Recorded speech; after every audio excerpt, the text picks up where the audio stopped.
اور خاص طور پر وَإِذَا نَادَيْتُمْ إِلَى الصَّلَاةِ، جب تم پکارتے ہو نماز کی طرف. نادیتم ندا سے یعنی آذان کی طرف اشارہ ہے. جب تم نماز کے لیے بلاتے ہو دن میں 5 دفعہ آذان کے لیے، یعنی آذان ہوتی ہے، تو آذان ہو تو کیا کرنا چاہیے؟ جواب دینا چاہیے نا. آذان کا جواب ہوتا ہے نا جی. تو وہ لوگ کیا کرتے ہیں؟ جواب دینے کی بجائے اتخذوها ہزوا ولعبا، اذان کا مذاق اڑانے لگتے ہیں، اس کو کھیل تماشا بنا لیتے ہیں. اذان کے دینی شاعر میں سے اللہ کی طرف بلانا ہے، اذان کا مذاق. فرمایا ذالک بانہم قوم لا یعقلون، یہ اس وجہ سے کہ وہ ایسے لوگ ہیں جو عقل نہیں رکھتے. نہیں، ایسے لوگ بعض اوقات پڑھے لکھے ہوتے ہیں، بڑی عقل رکھتے ہیں. تو یہاں عقل سے مراد کون سی عقل ہے جو ان کے اندر نہیں ہے؟ دین کی سمجھ والی عقل. ورنہ دنیاوی اعتبار سے بہت ذہین و فتین لوگ بھی ہوتے ہیں، وہ جینیس بھی ہوتے ہیں، لیکن دین کا شعور نہ ہونے کی وجہ سے، اللہ کی معرفت نہ ہونے کی وجہ سے، اور اللہ کے حکم کی ویلیو پتہ نہ ہونے کی وجہ سے کہ وَمَنْ أَحْسَنُ مِنَ اللَّهِ حُكْمًا لِقَوْمٍ يُوقِنُونَ، اس صفت سے خالی ہونے کی وجہ سے وہ یہ کام کرتے ہیں. دیکھیں عقل جو ہے نا وہ 2 طرح کی ہوتی ہے. ایک ہوتی ہے عقل ادراک اور ایک ہوتی ہے عقل ارشاد. کون کون سی ہوتی ہے؟ عقل ادراک اور ایک عقل ارشاد. عقل ادراک ہوتی ہے کسی چیز کو دیکھنا اور اس کے بارے میں جان لینا. مثلا کچھ لوگوں کی عقل بہت کام کرتی کہ فلاں نے جو کپڑا پہنا ہوا ہے نا، اس کی یہ قیمت ہے، یہ فلاں قسم کا ڈیزائن ہے، یہ اس ویلیو کا ہے، فلاں بوتیک کا ہے، اس کی سوئنگ ایسی ہے، اس کا ڈیزائن ایسا ہے، اس کی کٹنگ ایسی. دور سے دیکھ کے پہچان جائیں گے کہ دوسرے نے کس قیمت اور کس کوالٹی کا کپڑا پہنا ہوا، کہاں کا اور کس سٹور کا اور کس برانڈ کا اور کس ڈیزائنر کا اور کیا. لیکن اگر ان کو یہ کہنا کہ ذرا نماز سناؤ تو نہیں پتا ہوگا. یہ پوچھو کہ ایمان کا مطلب کیا ہے، ایمان جو لائے ہوئے ایمان کا مطلب ہی بتا دو، کچھ خبر نہیں ہوگی. تو یہ عقل ادراک تو رکھتے ہیں. ادراک کیا ہوتا ہے؟ پرسپشن، پرسیو کرنا، مختلف چیزوں کو پہچاننا. کسی نے اگر انگوٹھی پہنی ہوئی تو فوراً بتا دیں کہ کس قیمت کا، کتنے کیرٹ کا ہیرا ہے. گولڈ کو دیکھ کے پہچان جائیں گے کہ کیا ویلیو اس کی. دنیاوی چیزوں کے معاملے میں خوب خبر رکھتے ہیں، لیکن دین کے معاملے میں کچھ سمجھ نہیں، لہذا دین کا مذاق اڑاتے ہیں. انسان ہمیشہ کس چیز کا مذاق اڑاتا ہے؟ جس کی وہ ویلیو نہ سمجھتا ہو، جس کی قیمت نہ پتا ہو اس کو. کیونکہ جس چیز کی اہمیت اس کے دل میں ہوتی ہے اس کا کبھی بھی مذاق نہیں اڑا سکتا. تو یہ ناسمجھ لوگ اذان کا مذاق اڑاتے ہیں. بعض لوگ شاید اذان کا مذاق تو نہیں اڑاتے، لیکن اذان پہ بڑبڑاتے ضرور ہیں. تو پھر ہو گئی اذان، پھر شور ہو گیا.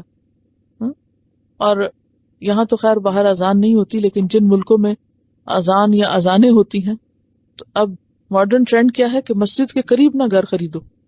مسلمانوں کے اندر ایسے لوگ صبح کے وقت ڈسٹرب کرتے ہیں. یعنی باقاعدہ پراپرٹی ڈیلر سے جن کے ذریعے گھر خریدتے ہیں ان کو کہتے ہیں کہ گھر دیکھو ہمارے لیے مگر مسجد کے قریب نہ ہو، کیونکہ وہ اذان کی آواز ان کو اچھی نہیں لگتی. آپ کو معلوم ہے اذان کی آواز کس کو اچھی نہیں لگتی؟ شیطان کو. آپ نے نماز نبی میں پڑھا نا کہ وہ بھاگنے لگتا ہے، اذان سے بھاگتا ہے.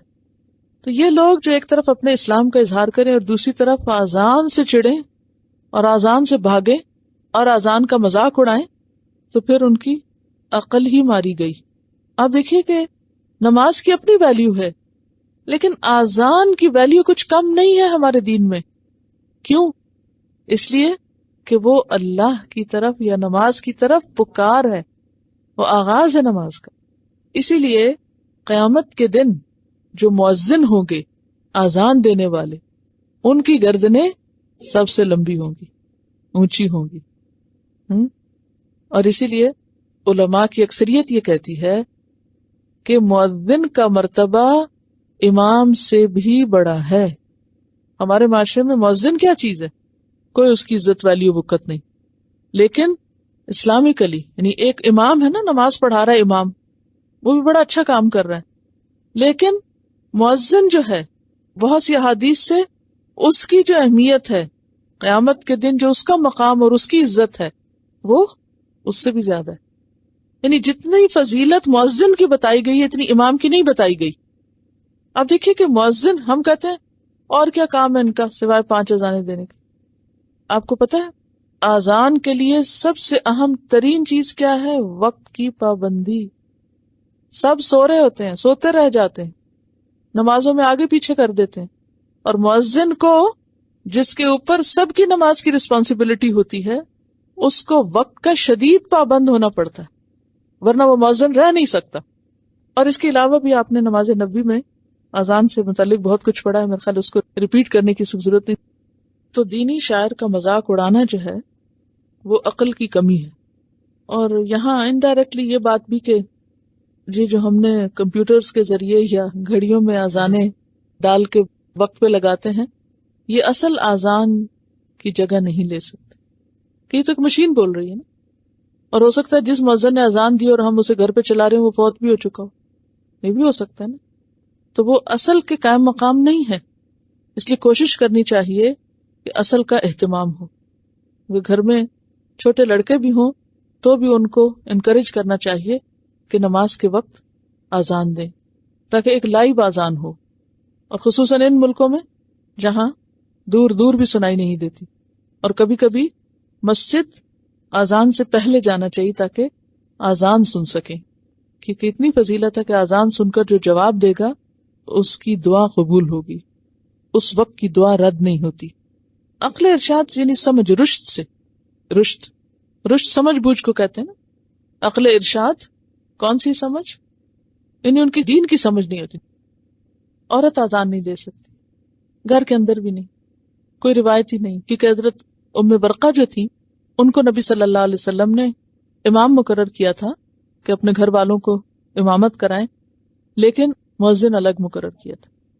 اقامہ کہہ سکتے ہیں گھر کے اندر، وہ تو نماز کا حصہ ہے.